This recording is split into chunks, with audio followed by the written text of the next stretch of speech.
Semi conductors क्या होते हैं तो पता ही होगा, डिफाइन करने को आ जाए तो है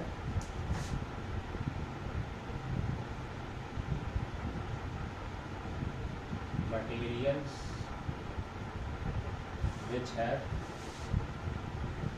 conductivity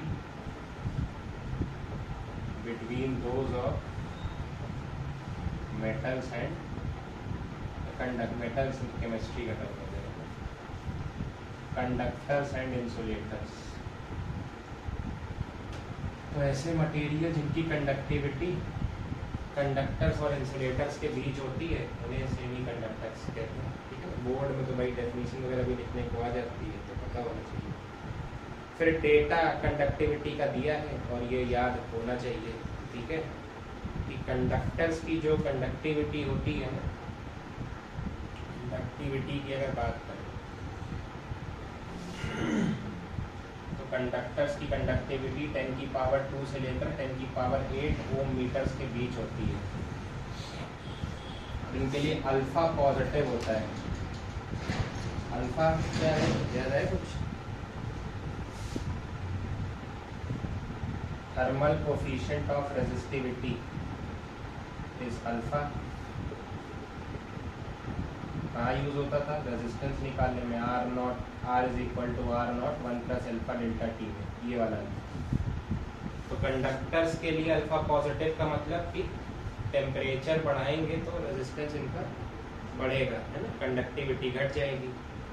फिर इंसुलेटर्स की बात करें तो इंसुलेटर्स की कंडक्टिविटी तो बहुत कम होती है, ठीक है ना। डेटा बस सबका याद रखना। इंसुलेटर्स के लिए होती है 10⁻⁻19 से लेकर 10⁻⁻11 ओम मीटर के बीच में। इनके लिए अल्फा का डिस्कशन करना बेकार है क्योंकि तो कभी कंडक्ट ही नहीं करेंगे, कोई फर्क ही नहीं पड़ता आप कितना भी हाई इलेक्ट्रिक फील्ड अप्लाई कर दो। और फिर हमारे पास आते हैं सेमी कंडक्टर्स, ठीक है। तो इनकी कंडक्टिविटी मॉडरेट, मतलब मेटल्स और नॉन मेटल या फिर कंडक्टर और इंसुलेटर्स के बीच होनी चाहिए, ठीक है ना। तो वो 10⁵ से लेकर 10⁻⁻6 ओम मीटर के बीच होती है। और इनके लिए अल्फा की वैल्यू नेगेटिव होती है, मतलब ये इस फंक्शन में इनके लिए ये चीज़ नेगेटिव होगी। मतलब आप डेल्टा टी बढ़ाओगे तो ये फंक्शन घटेगा, तो रेजिस्टेंस इनका क्या होगा? घटेगा। रेजिस्टेंस घटेगा माने कंडक्टिविटी इनकी बढ़ेगी। तो ये पता होना चाहिए दोनों के लिए कि टेम्परेचर बढ़ाने से कंडक्टिविटी घटती है इनकी मेटल्स की, लेकिन सेमी कंडक्टर में टेम्परेचर बढ़ाने से कंडक्टिविटी बढ़ती है। और ये अपन करंट इलेक्ट्रिसिटी में पढ़ चुके हैं, है ना। हाँ, एक क्वेश्चन आया था करंट इलेक्ट्रिसिटी में जो अब यहाँ डिस्कस कर लेते हैं, यही वाला कि टेम्परेचर बढ़ाने से कंडक्टिविटी सेमी कंडक्टर्स की क्यों घटती है, सॉरी बढ़ती है, और कंडक्टर्स की क्यों घटती है, ठीक है ना। शायद तुमने पूछा है, मतलब इसमें बताएंगे सेमी कंडक्टर्स ढंग से एक्सप्लेनेशन देंगे। तो रेजिस्टिविटी का फॉर्मूला जो करंट इलेक्ट्रिसिटी में पढ़ रखा है तो वो आता है रो का फॉर्मूला m/n(e²) टाउ, जिसमें m मास है चार्ज कैरियर का, n क्या होती है? n is charge density per unit volume, concentration of charge carriers per unit volume. E charge है और ये पता है इसको क्या कहते हैं? Relaxation time. तो क्या होता है अगर हम लोग टेम्परेचर बढ़ाते हैं तो टेम्परेचर बढ़ाने से जो ड्रिफ्ट वेलोसिटी है वो बढ़ेगी, तो रिलैक्सेशन टाइम क्या होगा? घटेगा। Time between two successive collisions वो घट रहा है, ये घट रहा है तो रेजिस्टिविटी बढ़ेगी। अब रेजिस्टिविटी बढ़ रही है तो कंडक्टिविटी क्या होगी? घट जाएगी। तो मेटल्स के लिए क्लियर बात है कि टाउ बढ़ेगा तो रेजिस्टिविटी बढ़ेगी, रेजिस्टिविटी बढ़ेगी तो कंडक्टिविटी बढ़ जाएगी। बट सेमी कंडक्टर्स में क्या होता है? तो सेमी कंडक्टर्स में जो चार्ज की कंसंट्रेशन है ये फिक्स नहीं होती है, ये भी वैरी करती है।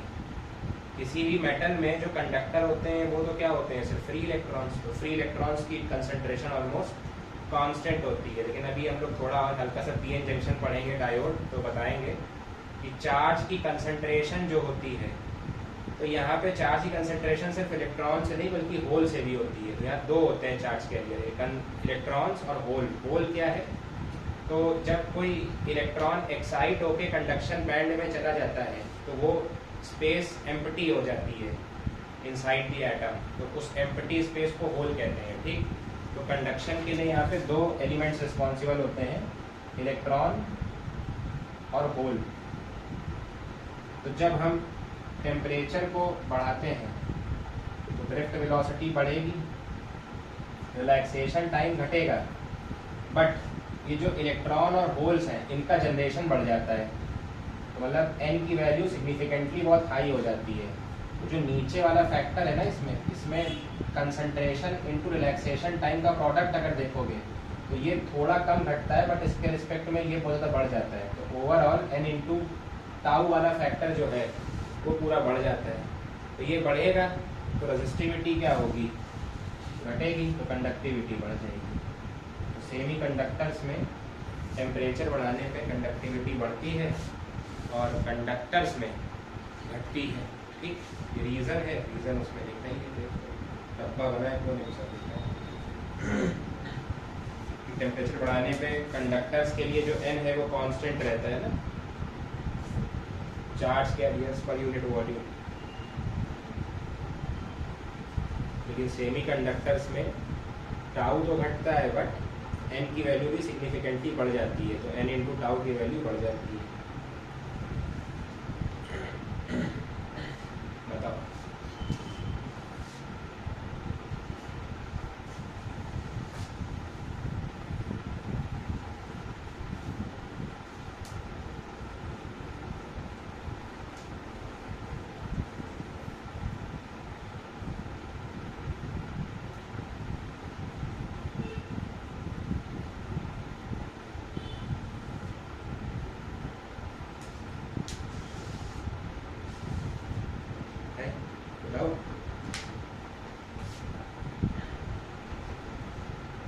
अब एनर्जी बैंड डायग्राम पे आते हैं।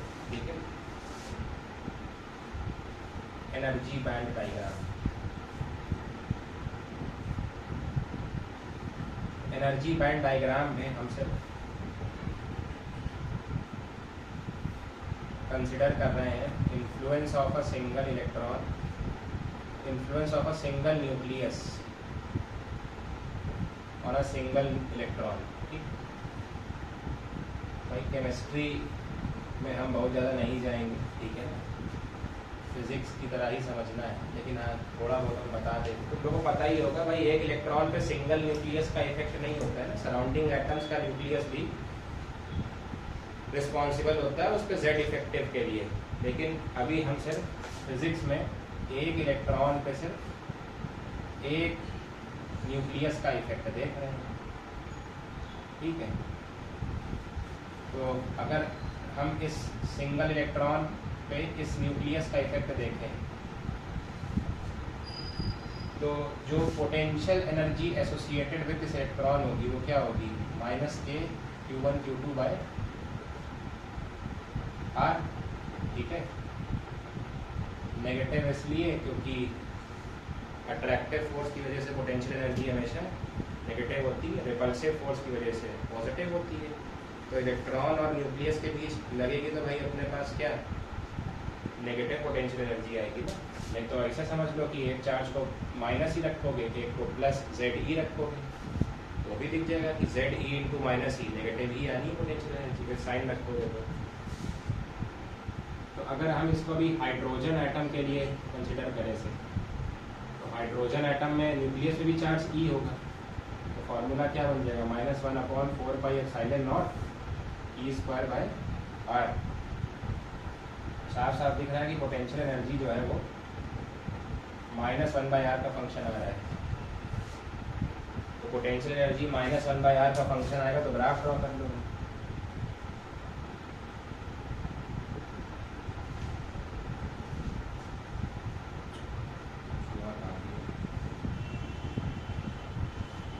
ये आएगा, बताओ आ रहा है समझ की नहीं?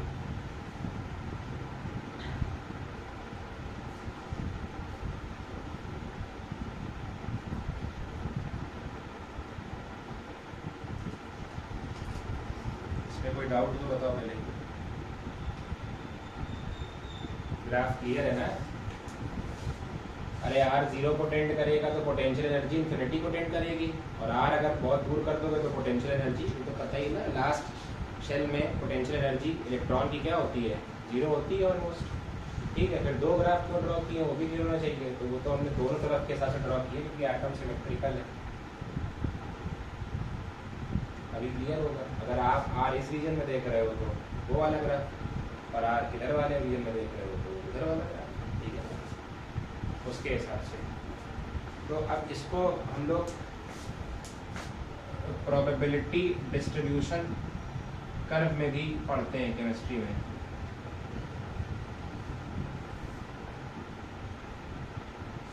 कि अगर हम किसी भी इलेक्ट्रॉन को फाइंड करने की प्रोबेबिलिटी देखना चाहते हैं, ठीक है ना, तो शेल्स जो होते हैं वो किस में पढ़ते हैं, मतलब हमें याद है नीचे से ऊपर तक प्रोबेबिलिटी कह रहे हैं, प्रोबेबिलिटी घट रही होती है इलेक्ट्रॉन को कन्फाइन करने की, और शेल की वैल्यू बढ़ रही होती है। मतलब 1s वाला इलेक्ट्रॉन सिर्फ इतने ही रीजन में मिलेगा, फिर 2s वाले रीजन के इलेक्ट्रॉन मिलने की प्रोबेबिलिटी थोड़ी ज़्यादा होती है। फिर क्या आता है 1s 2s 2p, यही होता है ना, 1s 2s 2p। फिर क्या आएगा 3s, फिर 3p। तो जैसे जैसे हम कर्व में ऊपर बढ़ते जाते हैं तो शेल की एनर्जी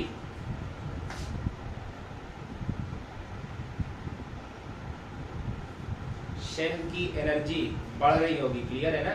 अरे सबसे ज्यादा नेगेटिव इसी शेल की एनर्जी होगी। बाहर जाते जाओगे तो आर बढ़ता जाएगा, शेल की एनर्जी कम नेगेटिव होती जा रही होगी ना, तो शेल के मिलने की प्रोबेबिलिटी ऊपर ही तो बढ़ेगी ग्राफ में, है ना? तो केमिस्ट्री में भाई कर रखा होगा ये सब।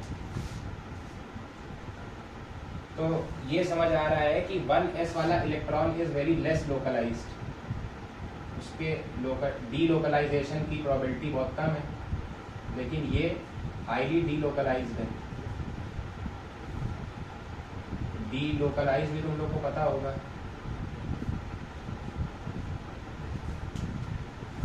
मॉलिक्यूलर ऑर्बिटल थ्योरी पढ़ी होगी, वेस्पर थ्योरी पढ़ी होगी।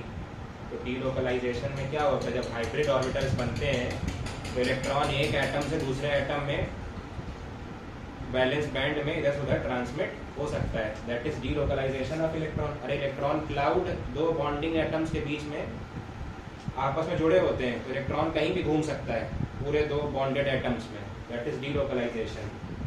तो ये मैंने एक एटम के लिए कर्व ड्रॉ किया है, प्रोबेबिलिटी डिस्ट्रीब्यूशन कर्व। ऐसे सारे एटम्स का ड्रॉ कर लो, तो एटम्स तो बहुत पास पास होंगे ना किसी भी मटेरियल में, तो उनका प्रोबेबिलिटी डिस्ट्रीब्यूशन कर्व भी बिल्कुल पास पास ड्रॉ करो। जब इनके प्रोबेबिलिटी डिस्ट्रीब्यूशन कर्व पास पास ड्रॉ करोगे तो ये चीज समझ आ रही है ना कि सबसे ज्यादा ओवरलैपिंग हमको किसमें दिखेगी, 3s वाले सेक्शन में दिखेगी ओवरलैपिंग। इनमें तो ओवरलैपिंग कम हो रही होगी ना। इसको ऐसे सोच सकते हो कि कई मकान कॉलोनी में एक साथ जुड़े, मतलब अगल बगल मकान है लेकिन सबकी छत साथ में जुड़ी है, तो जो लोग नीचे रह रहे हैं वो एक मकान से दूसरे मकान में नहीं जा सकते हैं, बट जो व्यक्ति छत पे रह रहा है वो तो बाउंड्री फान के कहीं भी जा सकता है ना। तो जिसमें ओवरलैपिंग ज्यादा है उसका इलेक्ट्रॉन सबसे ज्यादा डीलोकलाइज्ड होगा, वो किसी भी एटम में इधर उधर ट्रांजिट मार सकता है। लेकिन जो नीचे वाले लेवल्स में इलेक्ट्रॉन होंगे वो एक एटम से दूसरे एटम में ट्रांजिट नहीं मार पाएंगे, ठीक है ना। तो अब हमको पता है कि ये इलेक्ट्रॉन सबसे ज्यादा डीलोकलाइज्ड है, कौन सा, जो 3s में मौजूद है। अब अगर ये इलेक्ट्रॉन सबसे ज्यादा डीलोकलाइज्ड है, मतलब it is completely free to move inside the lattice, वो जो भी एलिमेंट है या उसका एटम है उसके लैटिस में ये फ्री टू मूव है, मतलब यही क्या होगा, कंडक्शन वाला इलेक्ट्रॉन बनेगा। मतलब इतने रीजन को अपन क्या कहेंगे, कंडक्शन बैंड कहेंगे। ये इलेक्ट्रॉन फ्री टू मूव है, तो इस रीजन को अपन कंडक्शन बैंड कहेंगे, लेकिन नीचे electrons are not free to be delocalize या फ्री टू मूव, तो ये वैलेंस बैंड में आएंगे, ये कंडक्शन बैंड में आएंगे।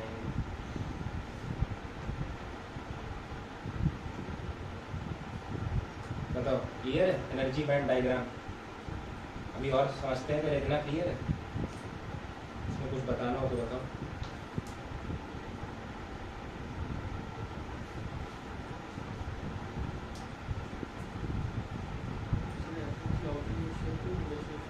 क्या? नहीं, वो तो शेल होती है ना, वैलेंस शेल है वो, शेल के अंदर बैंड होते हैं ना। कोऑर्डिनेशन केमिस्ट्री पढ़ी है, उसमें तुमने बैंड नहीं पढ़े? Half filled orbital, full field orbital, तो वो बैंड वो होते हैं। जैसे कोई partially field electron, partially field वो है, जैसे कोई उठा लो, क्या उठाए हैं? अरे इतना मत जाओ कि हम परेशान हो जाए। मैंगनीज 26 होता है, 24, 24 होता है। स्कैनेडियम, वेनेडियम, टाइटेनियम, मैंगनीज है ना, क्रोमियम मैंगनीज होता है। स्कैनेडियम, वेनेडियम, टाइटेनियम, क्रोमियम मैंगनीज। तो सोडियम ले लो, 1s2, 2s2, 3p6, 3s1। तो 3s1 में पार्शियली फिल्ड 3s है, हाफ फिल्ड ऑर्बिटल। तो जो आधा भरा हुआ उसमें वो जो बैंड है, वो नीचे वाला जितने आधे भरे होंगे वो वैलेंस बैंड है। अगर उसको क्रॉस करके इलेक्ट्रॉन ऊपर निकल जाए तो वो कंडक्शन बैंड में चला जाएगा।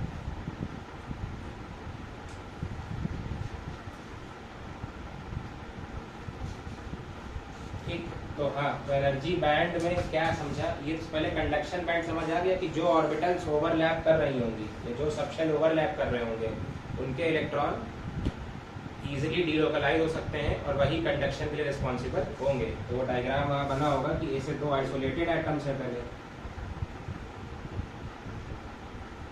ये दो आइसोलेटेड एटम्स हैं, तो इनके बीच तो अभी इलेक्ट्रॉन डीलोकलाइज नहीं है ना। लेकिन जब ये हाइब्रिड ऑर्बिटल्स या बॉन्ड बना लेंगे तो क्या होता है, इलेक्ट्रॉन क्लाउड डीलोकलाइज हो जाता है ना। फिर अभी जो आउटर मोस्ट शेल का इलेक्ट्रॉन है, it is completely free to move in दोनों एटम्स, तो ये कंडक्शन के रिस्पॉन्सिबल हो जाएगा। ठीक है, तो एनर्जी तो ये समझ आया ना कि जैसे अगर जब तक ये एटम आइसोलेटेड एटम था तो ये इलेक्ट्रॉन जिस भी शेल में होता है, तो जो एनर्जी लेवल ये होता उतनी ही एनर्जी इलेक्ट्रॉन के पास होती। अरे पहले में है तो -13.6, -3.4, -1.51 एंड सो ऑन। लेकिन जब ये डीलोकलाइज हो गया है तो अब तो हमें नहीं पता ना कि ये एटम कौन सा है और ये एटम कौन सा है, तो बॉन्ड बना लिया आपस में। अब अगर ये इलेक्ट्रॉन इस एटम के इन्फ्लुएंस में है तो इसके एनर्जी शेल के करस्पॉन्डिंग इसमें एनर्जी होगी। लेकिन जब ये डीलोकलाइज होकर दूसरे एटम के इन्फ्लुएंस में जाएगा तो उसके पास उसके शेल के करस्पॉन्डिंग एनर्जी होगी। उसके पास अब एक पर्टिकुलर एनर्जी नहीं होगी, इसके पास एक रेंज ऑफ एनर्जी होगी कि -13.6 से -12.9 के बीच ये रेंज कर सकती है इसकी एनर्जी, या कुछ भी। जब तक एक सिंगल एटम में था तो इसकी एनर्जी फिक्स थी, एनर्जी लेवल। जब ये डीलोकलाइज हो गया बॉन्डिंग की वजह से, तो इसकी एनर्जी रेंज कर सकती है किसी एक वैल्यू से लेकर दूसरी वैल्यू तक। तो इसी को कहते हैं एनर्जी बैंड। एनर्जी बैंड का मतलब है एनर्जी रेंज फॉर इलेक्ट्रॉन, किस एनर्जी रेंज में वो मूव करेगा। ठीक है, यही डेफिनेशन लिखी है देखो फॉर्मूले में, वो जो ये ओवरलैपिंग वाला डायग्राम है उसके नीचे। Energy of electron will not be single valued, rather it will be a range, hence known as energy band. मिला? अरे इस डायग्राम की जस्ट ऊपर लिखा होगा, hence known as energy band, इस डायग्राम के ऊपर। तो एनर्जी लेवल और एनर्जी बैंड में क्या डिफरेंस है वो क्लियर है ना। एनर्जी लेवल किसी एक पर्टिकुलर लेवल शेल की एनर्जी होगी। जब इलेक्ट्रॉन उस शेल में होगा आइसोलेटेड एटम में तो उसके पास उतनी एनर्जी होगी, और जब डीलोकलाइज हो जाएगा तो हाँ, अब वो तो डिपेंड करता है ना कि इन दो एटम्स के बीच जो डीलोकलाइज्ड है उसके साथ उसकी एनर्जी रेंज करती रहेगी। तो it is having an energy band.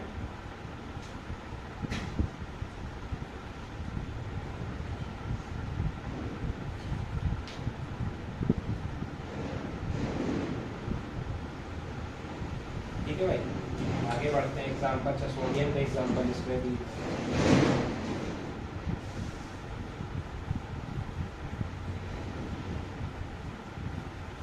तो ये एनर्जी बैंड डायग्राम बनाया गया है सोडियम के लिए एट 0 केल्विन।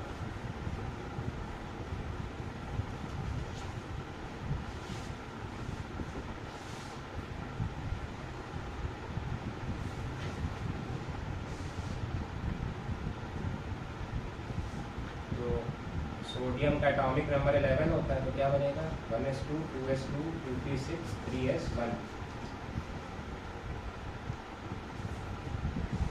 तो अभी डायग्राम बनाया था प्रोबेबिलिटी डिस्ट्रीब्यूशन कर्व, तो देख लिया था कि जितना छोटा शेल होगा उसका कन्फाइनमेंट उतना ही कम है, मतलब इलेक्ट्रॉन जो है वो छोटे से ही रीजन में मिलने की पॉसिबिलिटी है। मतलब जितना छोटा सब शेल होगा उसकी विड्थ जो है वो उतनी ही कम होगी, और जितने ही बड़े शेल में जाओगे उसकी विड्थ उतनी ही ज़्यादा होती जाएगी। तो ये 1s होगा, ये 2s होगा, ये 2p होगा और 3s होगा। जैसे जैसे शेल की एनर्जी बढ़ रही है वैसे वैसे उसकी विड्थ भी क्या होगी, बढ़ती जाएगी। अब जो जो कम्प्लीटली फिल्ड है वो कम्प्लीटली फिल कर दिया, लेकिन 3s तो पार्शियली फिल्ड है ना,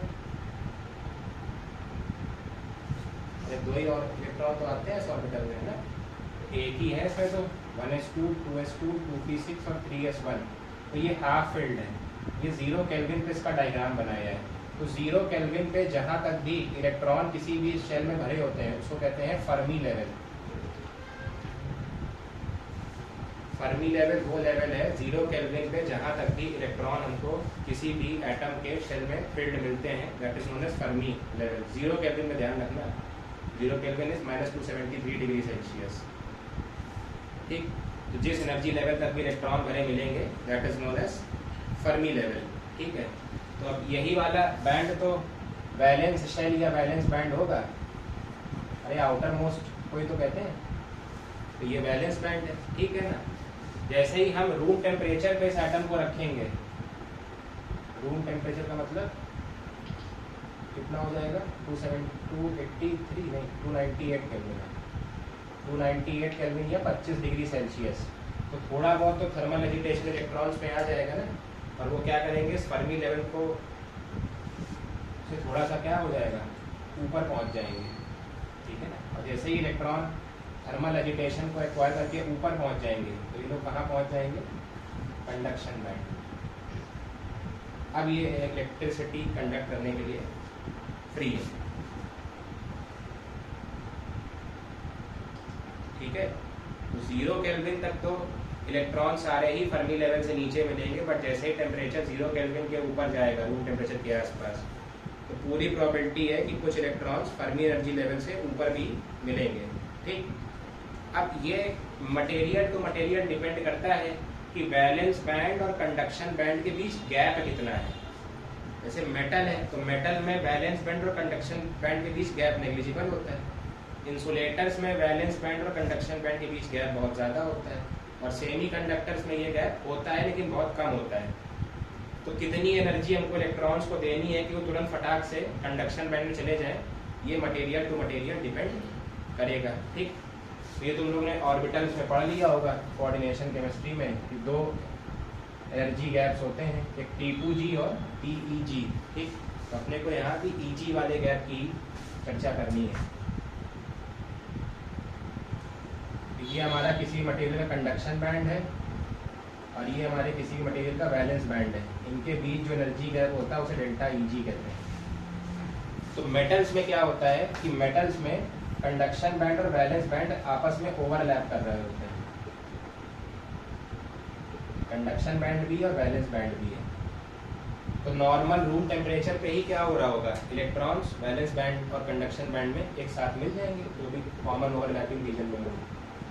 तो इसलिए मेटल्स नॉर्मल रूम टेम्परेचर पे भी इलेक्ट्रिसिटी कंडक्ट कर सकते हैं, तो ये मेटल हो जाएंगे, ओवरलैपिंग हो जाएगा इसके लिए। अगर यही हमको अगर नॉन मेटल्स के लिए बात करनी है तो नॉन मेटल्स के लिए डेल्टा EG बहुत हाई होता है। डेल्टा EG मेटल्स के लिए नेगेटिव होता है क्योंकि एनर्जी गैप होता ही नहीं है, ओवरलैप कर रही है कंडक्शन और वैलेंस बैंड को। लेकिन नॉन मेटल्स में क्या होगा, नॉन मेटल्स में डेल्टा Eg पॉजिटिव होता है और ये 6 इलेक्ट्रॉन वोल्ट के आसपास है और ये एक लार्ज एनर्जी गैप है, ये एक लार्ज एनर्जी गैप है। तो क्या होगा कि आप इलेक्ट्रॉन्स को कितनी एनर्जी दे दो वो कभी भी वैलेंस बैंड से जंप करके कंडक्शन बैंड में नहीं आ पाएंगे। जब आ नहीं पाएंगे तो वो कभी भी इलेक्ट्रिसिटी कंडक्ट नहीं कर पाएंगे। और सेमी कंडक्टर्स में क्या होता है कि यही गैप पॉजिटिव तो होता है डेल्टा Eg, बट ज़्यादा नहीं होता है ये गैप, ठीक है ना। तो तुमको दो का याद रखना है, एक सिलिकॉन का और एक जर्मेनियम का, क्योंकि सिलिकॉन और जर्मेनियम का ही ज़्यादा यूज होता है सेमीकंडक्टर्स में। तो डेल्टा Eg सिलिकॉन के लिए होता है 1.14 इलेक्ट्रॉन वोल्ट और जर्मेनियम के लिए होता है 0.7 इलेक्ट्रॉन वोल्ट, ठीक। तो ये है तो पॉजिटिव लेकिन बहुत ज़्यादा नहीं है एनर्जी गैप, तो इसको इजीली हम लोग रूम टेम्परेचर पे एक्वायर कर सकते हैं।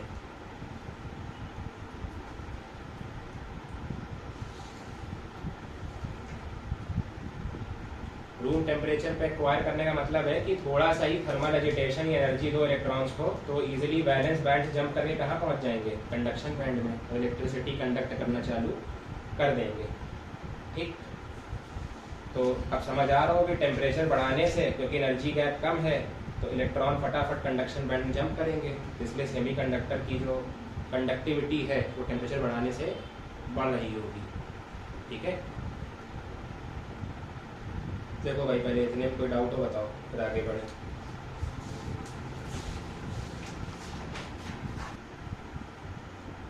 चलो भाई आगे बढ़ते हैं फिर, हैं। तो सेमीकंडक्टर्स दो प्रकार के होते हैं अपने पास, ठीक है, इंट्रिंसिक सेमीकंडक्टर्स और extrinsic semiconductors.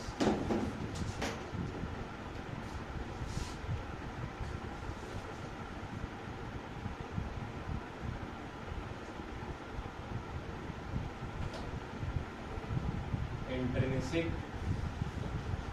Extrinsic. Intrinsic pure semiconductor होते हैं और एक्सट्रिंसिक इम्प्योर सेमीकंडक्टर होते हैं। अब इम्प्योरिटी का मतलब फिजिक्स और केमिस्ट्री में गंदगी नहीं होती है। प्योर सोल्यूशन में सॉल्ट भी मिला देते हो तो वो इम्प्योर हो जाता है ना। तो यहाँ इम्प्योर सेमीकंडक्टर का मतलब ये होता है उसमें डोपिंग की जाती है। डोपिंग क्या होता है? हाँ, किस प्रकार की इम्प्योरिटी? तो जब हम किसी भी इंट्रिंसिक सेमीकंडक्टर में कोई एक कंडक्टिंग फॉरेन बॉडी मिक्स कर दें तो वो क्या बन जाएगा? एक्सट्रिंसिक। तो उससे डोपिंग से क्या होता है, उसकी कंडक्टिविटी इनहेंस हो जाती है। मतलब intrinsic semiconductors are pure and have low conductivity. जब इसमें डोपिंग कर दी जाती है, मतलब कोई कंडक्टिंग फॉरेन बॉडी मिला देते हैं, तो अपने पास एक्सट्रिंसिक बन जाते हैं, इम्प्योर, और इनकी कंडक्टिविटी हाई होती है, ठीक है। तो ये दो प्रकार के अपने पास है, वो लिखा हुआ है। इंट्रिंसिक सेमीकंडक्टर्स प्योर होते हैं और लेस कंडक्टिविटी होती है। एक्सट्रिंसिक डोप्ड सेमीकंडक्टर्स होते हैं, उनकी कंडक्टिविटी बहुत हाई होती है, ठीक। तो अब एग्जांपल से समझते हैं कि कंडक्टर्स, सेमीकंडक्टर्स इलेक्ट्रिसिटी कैसे कंडक्ट करते हैं, ठीक है। तो conduction of electric current in semiconductors. तो पहले इंट्रिंसिक में देखते हैं, फिर डोपिंग के बाद एक्सट्रिंसिक में देखेंगे। तो इसका एग्जांपल दिया है, सिलिकॉन का एग्जांपल लिए, ठीक है। ग्रुप 4 है ना, कार्बन फैमिली है ना, ग्रुप 4, ठीक है। सिलिकॉन Z इसका 14 होता है, ठीक है।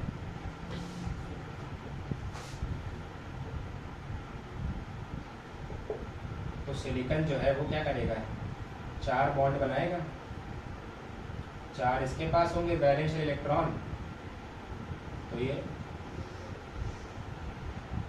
है ना, किसी भी और एटम के साथ या एलिमेंट के एटम के साथ 4 बॉन्ड बनाए, क्योंकि नहीं ये सब तो आता है ना भाई, 2, 8, 4, 4 वैलेंस इलेक्ट्रॉन, 4 बॉन्ड बनाएगा ये, ठीक है ना। अब हम अगर इसको स्टडी करें तो ये 4 इलेक्ट्रॉन कहाँ मौजूद होते हैं, वैलेंस शेल। तो अभी हम लोग कहेंगे कि ये 4 इलेक्ट्रॉन वैलेंस बैंड में मौजूद है, ठीक है। तो यही बहुत सारे सिलिकॉन एटम्स को आसपास रख दो, जगह नहीं बचेगी कंडक्शन बैंड बनाने के लिए।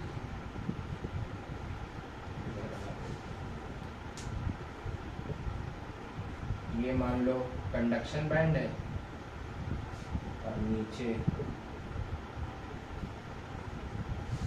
ये हमारा सिलिकॉन,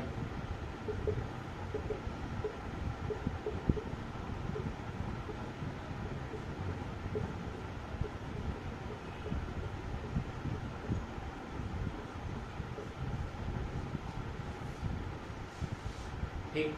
ये सारे जितने भी इलेक्ट्रॉन हमने देखे हैं ये सारे के सारे वैलेंस शेल या वैलेंस बैंड में है।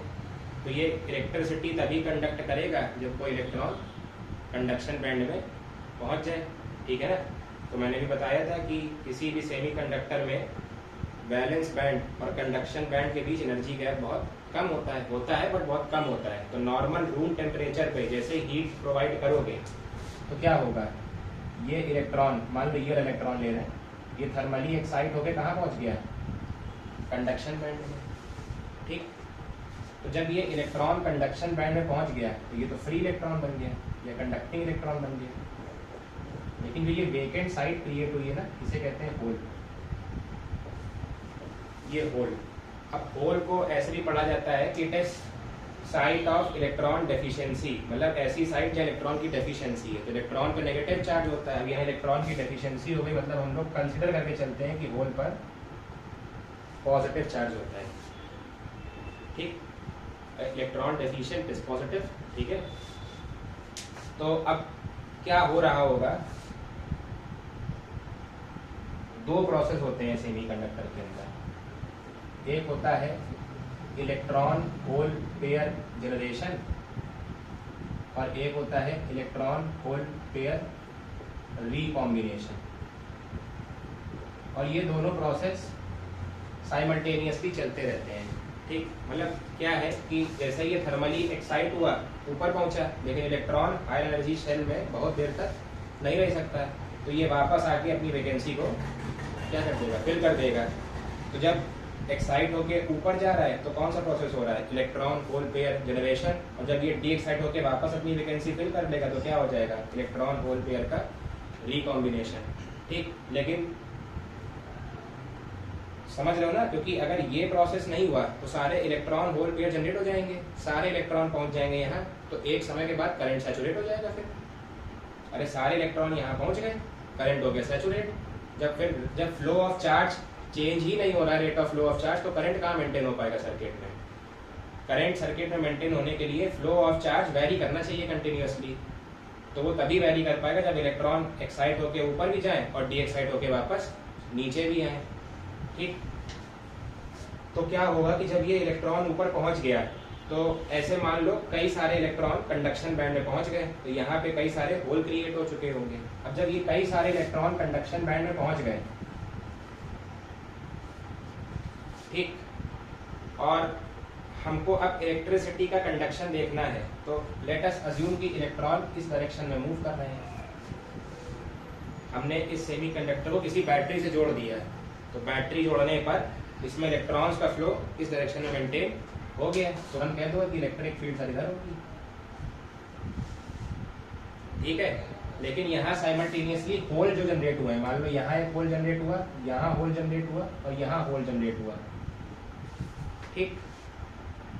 तो क्या होता है कि होल भी मूव करता है। अब होल कैसे मूव करेगा, तो होल एक्चुअली मूव नहीं करता है, बट अज्यूम, मतलब ऐसा दिखता है कि होल मूव कर रहा है। होल कैसे मूव करेगा, क्या है कि जो ये वेकेंट साइट क्रिएट होती है, इसको वापस भरने के लिए कंडक्शन बैंड से पहले ये वाला इलेक्ट्रॉन इसको ऑक्यूपाई कर लेगा, क्योंकि इस होल और वैलेंस बैंड वाले इलेक्ट्रॉन के बीच एनर्जी गैप कम है। इस होल और इस वाले कंडक्शन बैंड वाले इलेक्ट्रॉन के बीच एनर्जी गैप ज्यादा है, तो इससे पहले ये अवेलेबल है इस वैकेंसी को भरने के लिए, तो फटाक से क्या करेगा, ये अगला वाला जो इलेक्ट्रॉन है, ये ऐसे ऐसे अज्यूम कर लो कि ये इलेक्ट्रॉन ने इसको भर दिया, ये इलेक्ट्रॉन ने इसको भर दिया, ये इलेक्ट्रॉन ने, तो होल कहाँ आ गया, यहाँ, यहाँ, और फिर अगला इलेक्ट्रॉन उन होल्स को भर देगा, तो ये होल आगे शिफ्ट हो रहा है। समझ आया? तो जैसे ही इलेक्ट्रॉन होल पेयर का जनरेशन हुआ, तो इलेक्ट्रॉन होल पेयर रिकॉम्बिनेशन के लिए अंदर वाला ही इलेक्ट्रॉन पहले पार्टिसिपेट करने आ गया, तो उस वजह से क्या होने लग गया, ये होल आगे डायरेक्शन में मूव करना चालू कर देगा। तो जब हमको कंडक्शन का प्रोसेस फील हो रहा होगा सेमीकंडक्टर के अंदर, तो हमने देखा कि वहाँ दो चीजें मूव कर रही हैं, एक इलेक्ट्रॉन भी मूव कर रहा है और होल भी मूव कर रहा है साइमल्टेनियसली। पहले तो ये समझ आया, ठीक। तो जब होल आगे मूव कर रहा होगा, तो मैंने कहा होल जो है वो पॉजिटिव चार्ज का पॉइंट है, तो नेगेटिव चार्ज की वजह से जो इलेक्ट्रिक फील्ड या करंट होता है वो ऑपोजिट डायरेक्शन में फ्लो करता है, बट पॉजिटिव चार्ज की वजह से जो करंट होता है वो तो पॉजिटिव चार्ज की डायरेक्शन में फ्लो करेगा नहीं।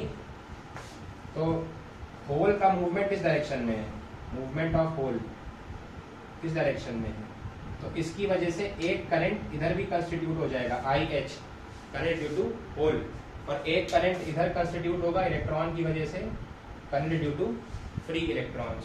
तो किसी भी सेमी कंडक्टर ने शुरुआत में बताया था कि दो चार्ज कैरियर्स होते हैं, इलेक्ट्रॉन और होल, वो यही दोनों हैं, ठीक है, और ये दोनों ही रिस्पॉन्सिबल हैं for conduction of current. Electron जिधर मूव करेगा उसी डायरेक्शन में होल भी मूव कर रहा है, बट करंट की डायरेक्शन दोनों में अपोजिट होगी। इलेक्ट्रॉन की वजह से करंट हमेशा फ्लो ऑफ इलेक्ट्रॉन के अपोजिट होता है, बट होल तो सोर्स ऑफ पॉजिटिव चार्ज है, तो जिस डायरेक्शन में होल मूव कर रहा होगा उसी डायरेक्शन में करंट ड्यू टू होल भी क्रिएट। ये सिर्फ फील करना है, वास्तविकता में ये नहीं हो रहा है ना, ये समझ रहे हो ना, ये वाले इलेक्ट्रॉन इधर जंप कर रहे हैं, सोचो, तो अगर ये इलेक्ट्रॉन इधर खिसक रहे हैं तो इनकी वजह से करंट इधर आना चाहिए ना, तो वही हो रहा है, होल की मूवमेंट डायरेक्शन में करंट आ रहा है। होल कभी नीचे मतलब वो बहुत रैंडम मूवमेंट होता है, किसी डायरेक्शन में नहीं जाता, उसे समझाने के लिए बताया हमने। कभी इसको ये भर देगा, कभी इसको ये भर देगा, इधर भर देगा, कोई भी भर देगा, लेकिन जब तुम वेक्टर सम, वो कह रहे हैं वेक्टर सम ऑफ इसका मूवमेंट निकालोगे, vector sum of displacement of hole, तो वो हमेशा लेफ्ट हॉरिजॉन्टल डायरेक्शन में निकल के आएगा, क्योंकि बहुत रैंडमली भर रहे होंगे ना, कोई इधर से इधर से इधर से, लेकिन ओवरऑल जब वेक्टर एडिशन करोगे होल्स के डिस्प्लेसमेंट का, तो वो हॉरिजॉन्टल डायरेक्शन में ही निकल के आएगा, है ना।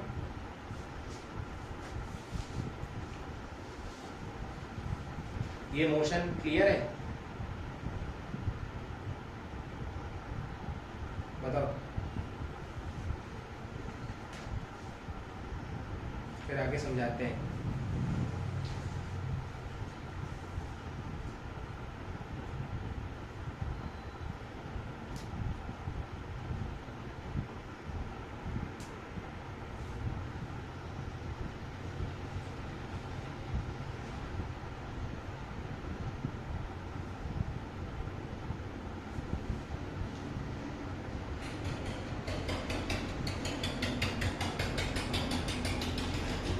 ठीक, तो कोई डाउट तो नहीं है?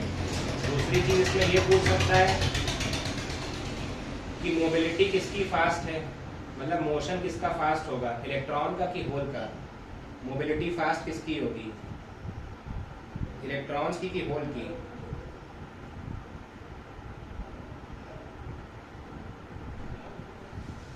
अरे इनकी मोबिलिटी फास्ट है कि इनकी मोबिलिटी फास्ट है?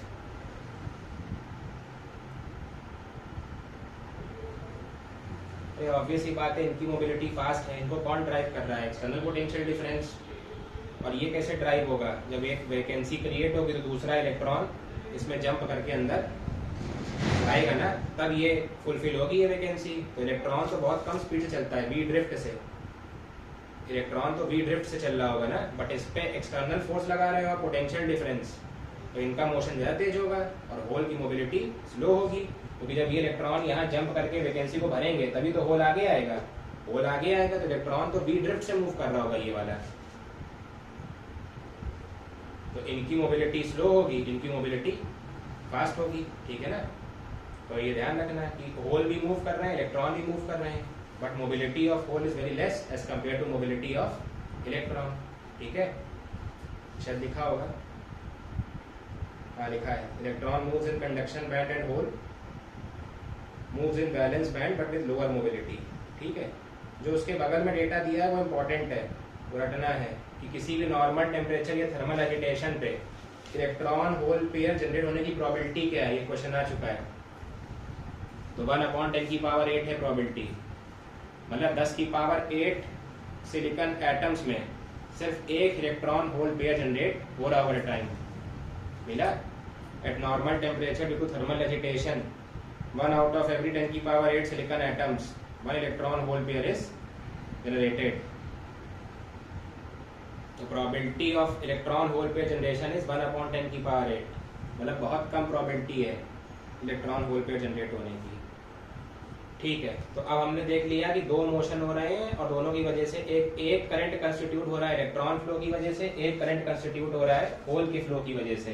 तो आई नेट इसमें क्या हो जाएगा, आई इलेक्ट्रॉन प्लस आई माइनस मत कर देना, करंट ऐसी क्वांटिटी होती है स्केलर, ठीक है ना, माइनस ना कर देना।